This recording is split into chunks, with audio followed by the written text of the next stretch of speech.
Hey guys, welcome back to my channel. Today we are doing part 2 of the Simone Biles final episode, episode 2, that is here on Netflix. Like my videos previously before this, I cannot show the actual video of the show that I'm watching given the copyright reasons, so you'll hear it in the background and I'll give my commentary through there. So if you haven't seen the previous episodes, you can go to my channel and watch those and then come back to this one, but let's go ahead and get into it.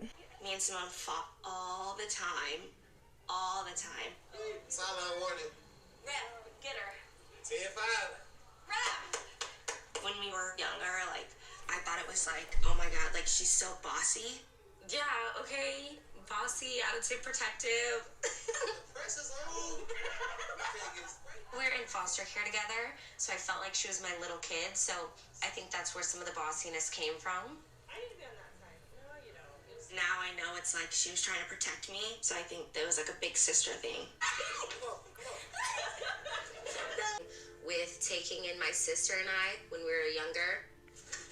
Simone's biological mother is Ron's daughter. And at the time, she had 4 children. Look at Grandpa. Look at Grandpa. Say Grandpa. Look at Grandpa. Because of her substance abuse, they needed to take the children away from her. Say hi. Adria was a baby. I'm 2-3 years old. There were a lot of times where you didn't know what was going to happen. You didn't know where you were going to end up. You didn't know if there was going to be food on the table. You didn't know if the mother was going to come back home. They were in foster care from 6 to 9 months before we got them. Simone's When you first came to us, right? arrival, that was how you came from the foster care. I was very fortunate to have me and Adrian being adopted by my grandparents, who are now officially my parents. And so our 2 older siblings, Ashley and Tevin, got adopted by my Aunt Harriet, which is my dad's sister. So they stayed in Ohio and we came down here to Texas. I would. That's so crazy that they got, I know it's very typical in the foster care system to get split up, but to have siblings split up when they're adopted because the family, one side of the family took half of the kids and the other side took the other half, that's really sad, and that must be very hard. Yeah, the foster care system it's a really sad system. We actually adopted my littlest brother. He's technically related to me. He's my second cousin. Very similar story of Simone's. He got taken away by CPS because my cousin, who's his biological dad, him and his baby mama were both drug addicts. And when my brother was born, he weighed about 6 pounds. And then at 6 months old, 8 months old, he only weighed 8 pounds. When CPS came, it was a horrible living condition for him. He almost died. They called in a priest because they literally thought he was going to die within the next few days because he was so malnourished. He had severe eczema all over his body. They found a crack pipe in his crib.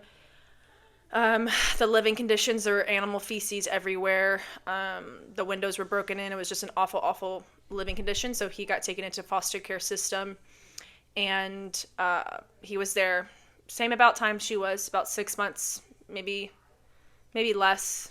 But I thought he was in the foster care system for about 6 months. But it's just a really sad system sometimes, and the majority of the time. Yeah, it's a system that needs to be fixed for sure. Especially, the amount of foster kids that we have in this country, the foster system. There are good homes, of course, but the system itself is sad. And yeah, there's a lot that could be said about the foster care system and the process of that, and just kind of seeing it firsthand with my brother and going through the legal part of it and how difficult they really make it for families to adopt children. I understand wanting to make sure they go to a good home, but sometimes the good home involves someone that's not their blood. for us, of course, he was our blood, so that's a little bit different. I mean, barely our blood, really, because my family's so mixed up with each other. Like, yeah, he might be my cousin, but blood-wise, we're really not that related because not a biological dad or, just that type of family. We don't really speak to that side because it's so effed up, to be quite frank. So, although me and my brother are technically blood related, I think if you did a DNA test, you'd find very little DNA between us just from the way my family, intermingled, and we're not as related as we think we are. But point being is they try so hard to get the child back to their biological parents, that that's not always the best option. And it's not actually what's maybe better for the child. So it took us a long time to officially adopt my brother, actually. We didn't officially adopt him till he was 5, and we got him at 14 months old.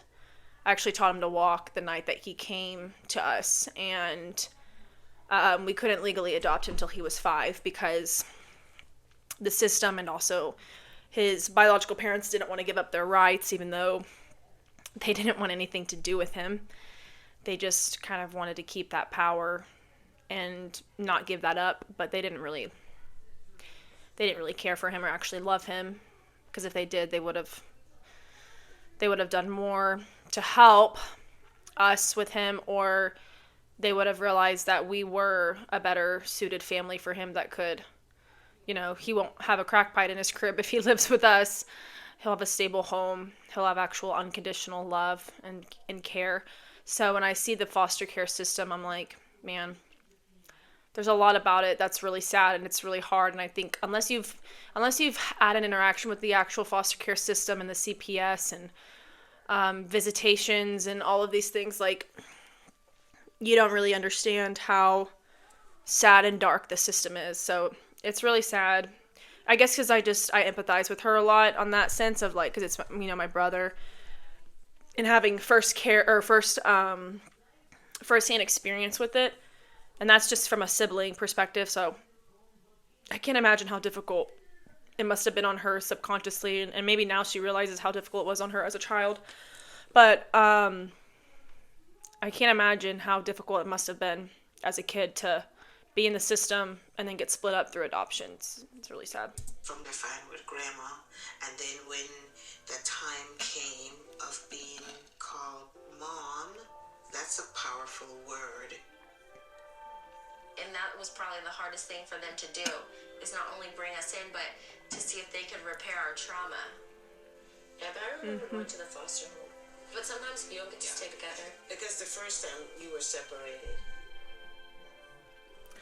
See, and I just, sad. I don't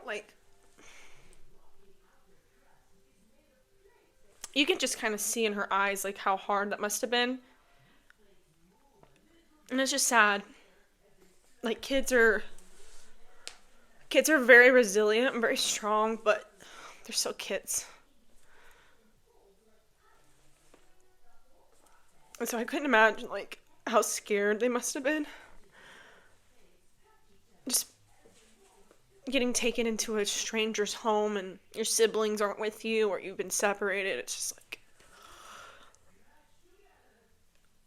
it's just hard. I'll forget where I came from and how it shaped me into the person I am today. I always knew that I wanted to break boundaries and statistics.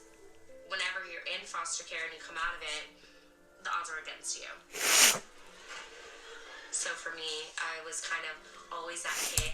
And I think it's important to understand, like, why the odds are against you. And I think she's a great example that it doesn't get to define you, and it doesn't get to determine who you are and what you're going to be. But it is very crucial for us to understand the reality of the matter that when you're in that system kind of just already creates trauma. When you have trauma as a child, it alters your brain chemistry and can really affect your brain development.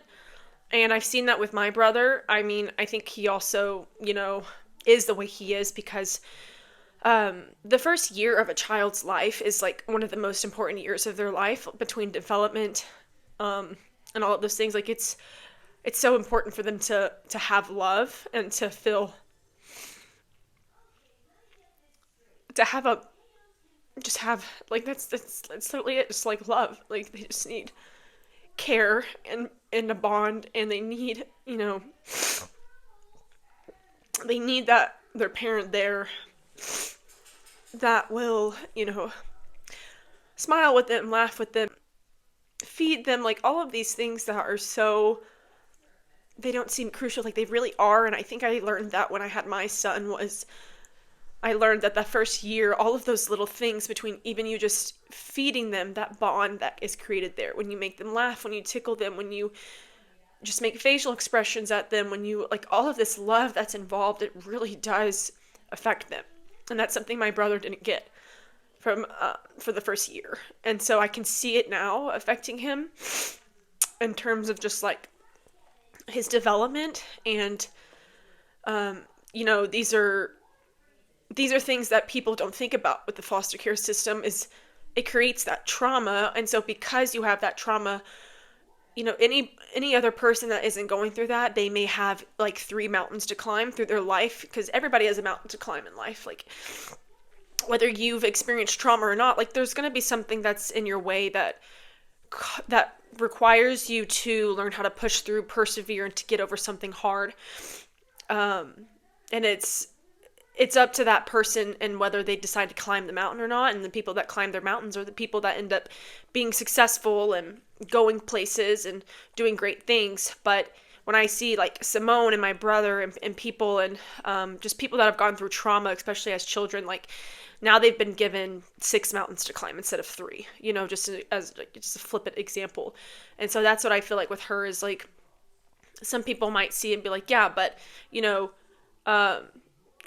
grab bootstraps and just tie them up and let's go. And like, that is a good mindset to a point, but also like, sometimes the bootstraps aren't even there. Sometimes people have to go and find the boots first and then put the boots on and then strap up the bootstraps, keep going. And some people are born with bootstraps already on. Like there's people that they struggle a little bit more because of the environments they were born in. It doesn't excuse your future behavior, and it doesn't, mean you get to play victim in the future when you make a bad choice, but it can be a place of understanding for us with each other.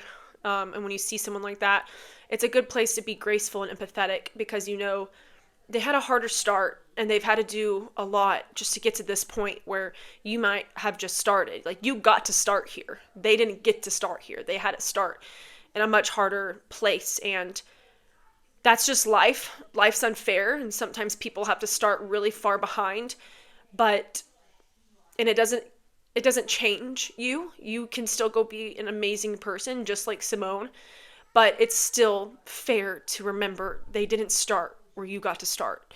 And I think that's why it's just so important to be graceful to one another and be empathetic, because yes, as much as it's not an excuse, we can still have empathy and we can still try to help, and we can still be understanding that she had more hurdles to climb in life, because there's things that she's had to deal with in life that a lot of other people don't. So whereas you might have 3 mountains that you have to climb, she might have to climb 6 because she didn't get to choose how she started out in life. And I think that's something that's important to remember, is it's not an excuse. People that have trauma, some people can use it as an excuse. Don't get me wrong. I've seen that, and I've even done it myself, and I've had to check myself and be like, it doesn't matter what you've experienced in the past. If you want to be a good person and you want to be successful, you have to understand that the trauma is always going to be there, and you get to decide if you're going to sit on the couch and mope in it and let the person that traumatized you win, or are you going to grab the trauma by the horns, essentially, and let it do something great with your life. That's what you get to choose, and that's a beautiful thing. I might not have got to choose my trauma, but I will sure as hell get to choose what I do with this trauma. And I think Simone's a great example of that. But I think it's just important that it's not about excuses. It's about understanding and reasoning.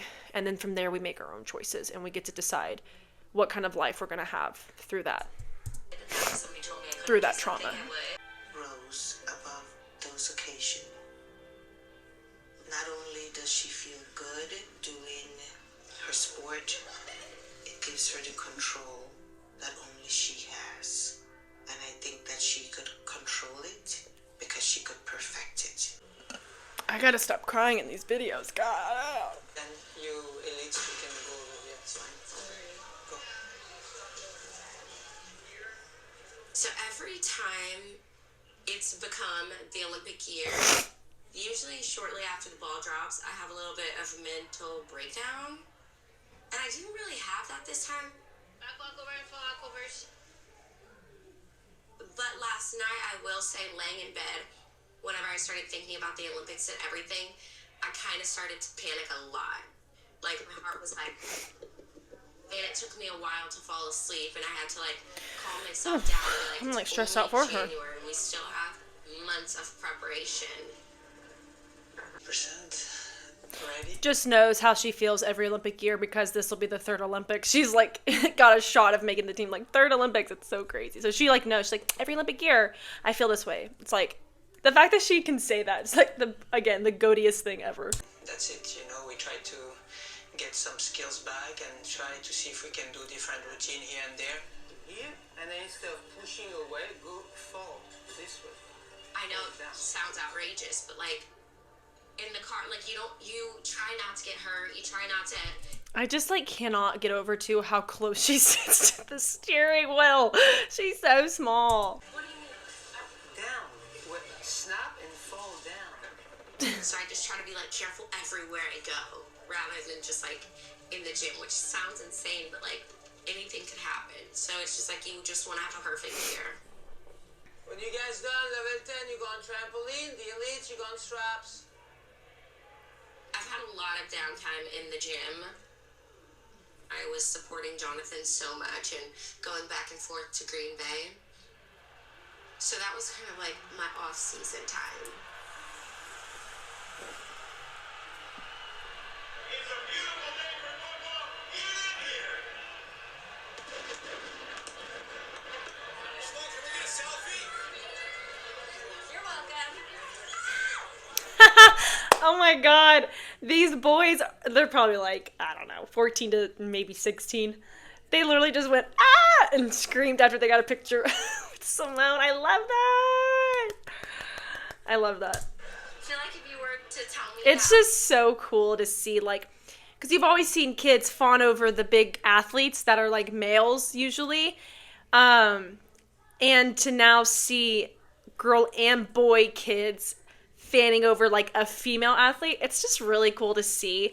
Because I think it kind of, like, breaks that old stigma of, like, like, everybody expects the little girls to look up to somebody amazing, whether it's boy or girl.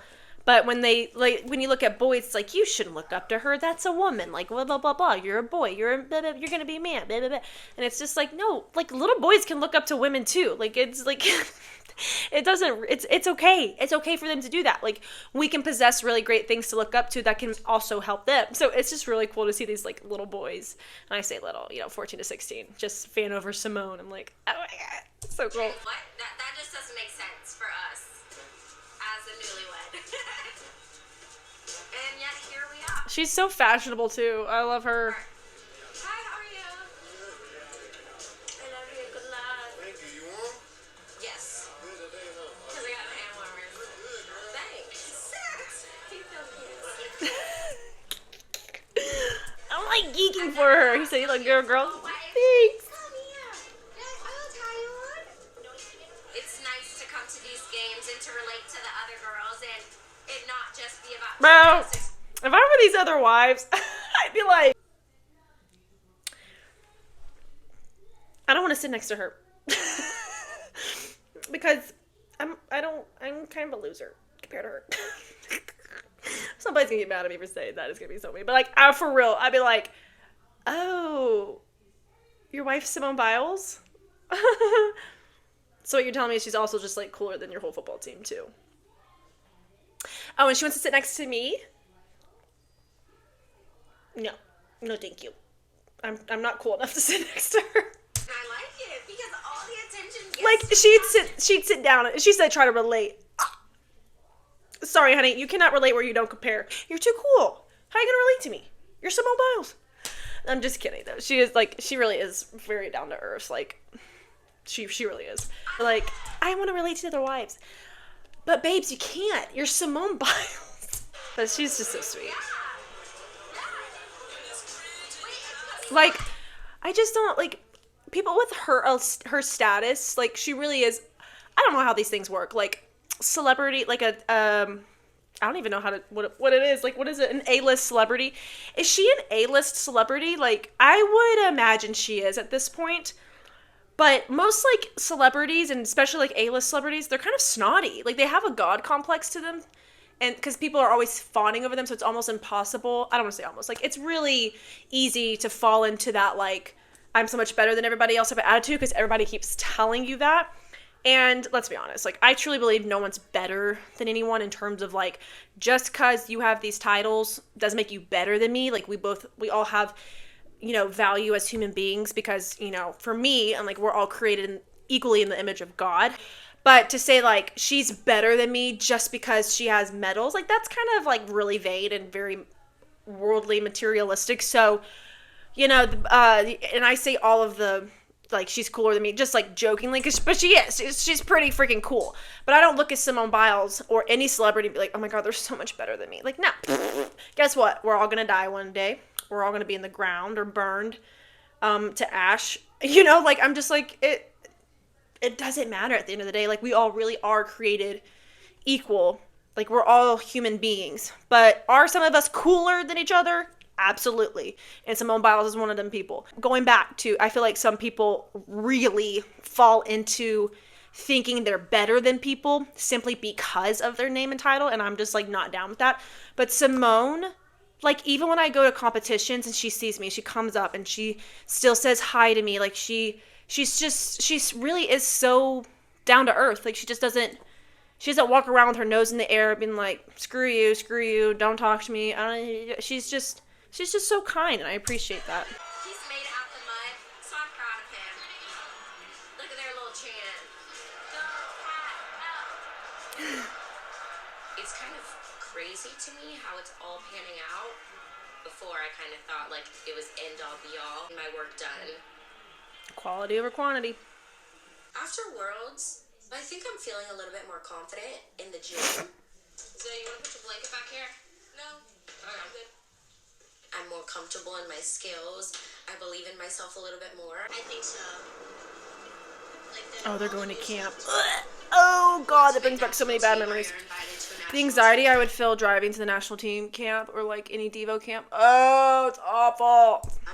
We have 11 training camps a year. Come on, push. Nice. So I just kind of go there, do my training, and it helps me prepare for an Olympic cycle. Rushing. How long have you been coming to camp? Like how many years? A lot. Jesus. Okay, how old am I? 26. About 15 years. I've been coming to camp for over 13 or 14 I would say, oh yeah, about 15 years, I bet. I was like, yeah, 13 or something. Yep.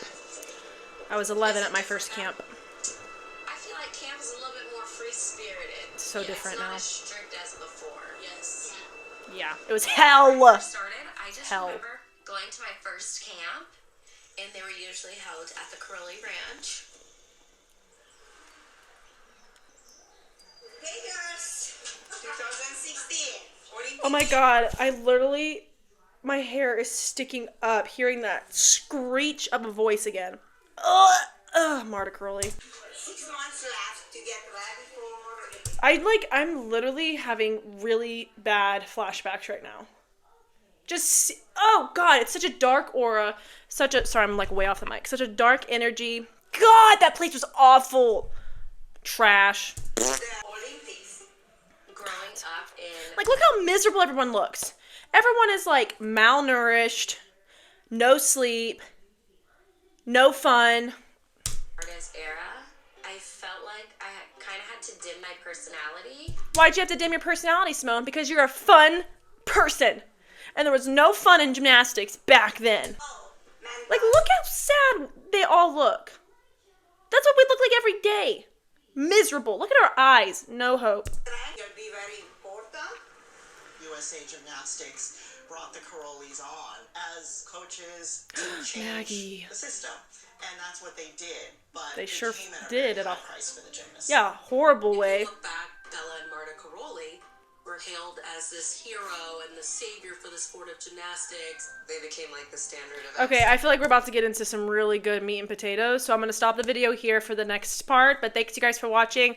I'll get the next one posted within, I don't know, a week at the latest, but thanks you guys for watching. Thank you so much again for supporting my channel. I'll see you guys in my next video. Thank you again. Bye!